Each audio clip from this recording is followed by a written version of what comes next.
Good afternoon, guys. Welcome back to the channel. My name is Ryan. This is Auto Detour, and today we're going to be fixing probably one of the most annoying things about the CXRacing turbo kit that I have installed on my 03 F-150 back here.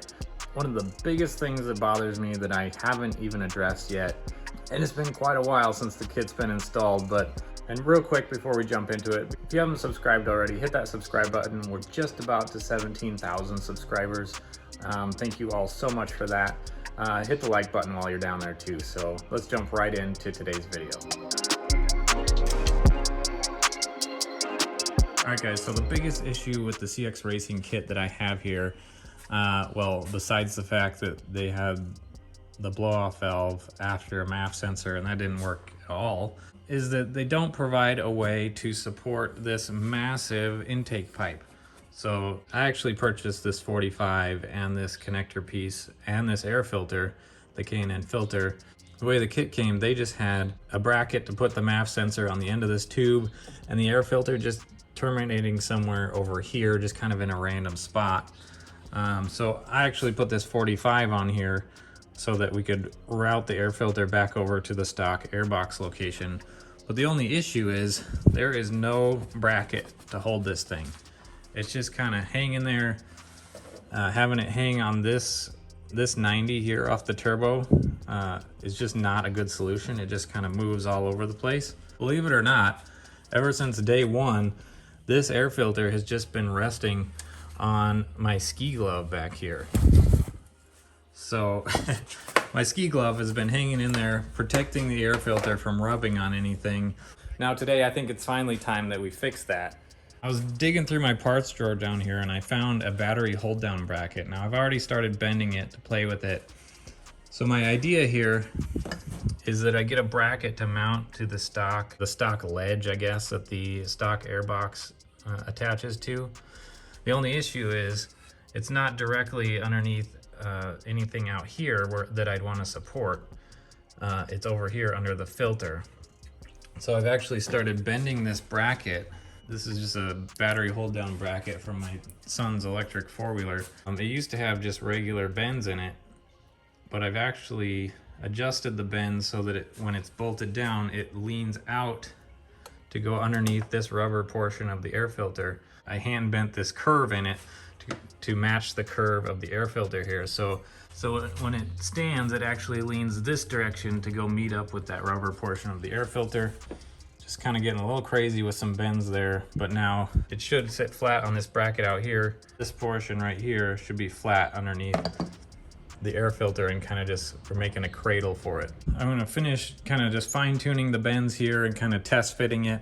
And then for the fun part, it's always fun to take the intake tube off because then obviously you can see the turbine wheel. Always got to start it up once I get the air filter off so you can see that turbine wheel spin. But let's get this thing final bent and figure out a way to attach it to the stock air filter ledge down there.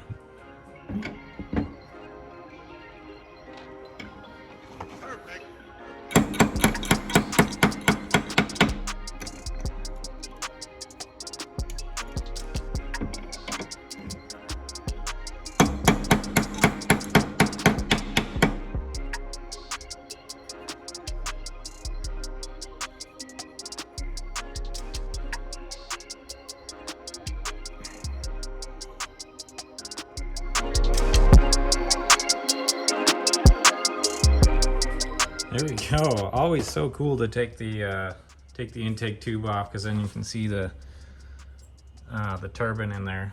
I always have this every time I take it off. There's a little bit of oil here and some oil inside the intake tube.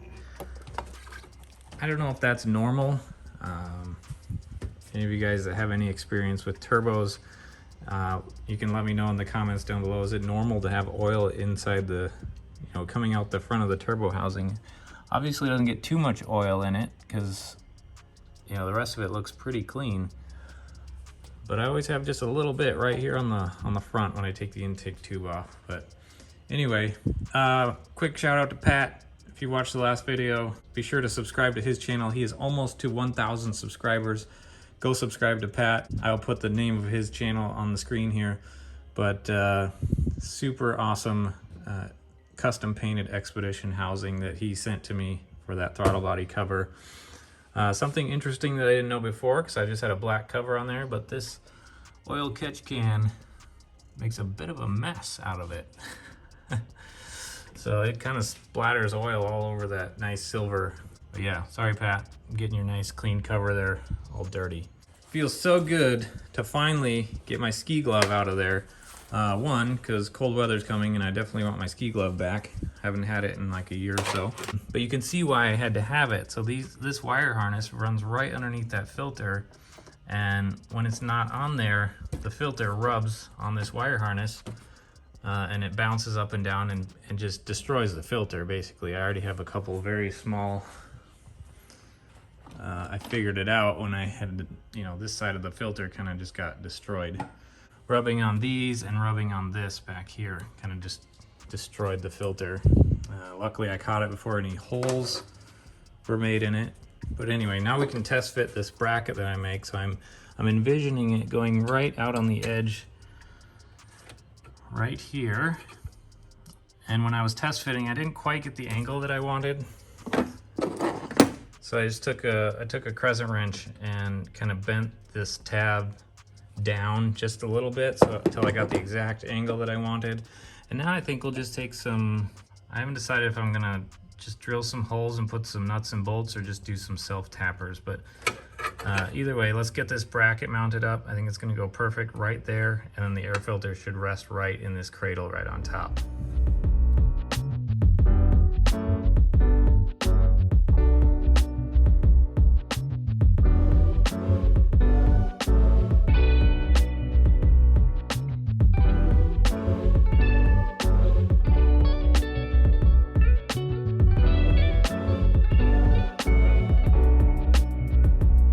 Guys, well there it is, the new bracket all bolted up. I found some hardware down here in my junk drawer.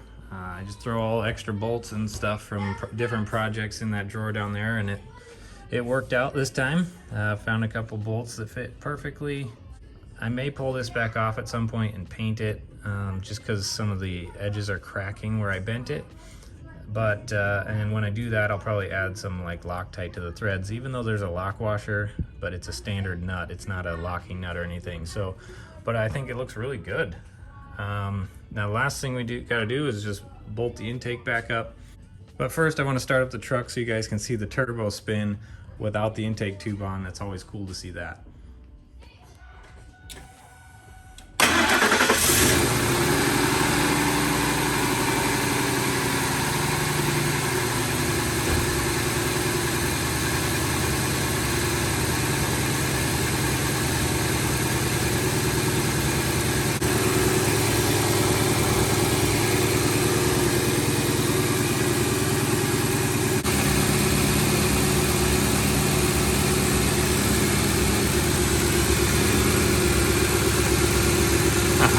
Go, how cool is that?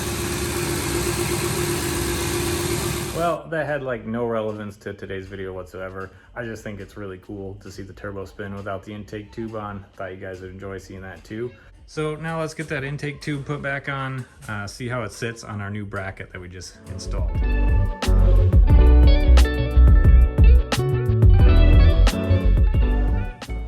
Well, there we go guys. It is installed. It actually fits perfectly. The air filter sits right on there real nice and neat, and it's a really clean bracket, nice and simple, just the way that I prefer my stuff. So I'm really happy with how that turned out. So at some point I'll probably pull that back off and paint it so it doesn't rust where the paint has cracked.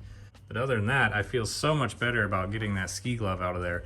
And realistically, I've probably uncovered, you know, a quarter of my air filter by not having it sit pressed up against the ski glove.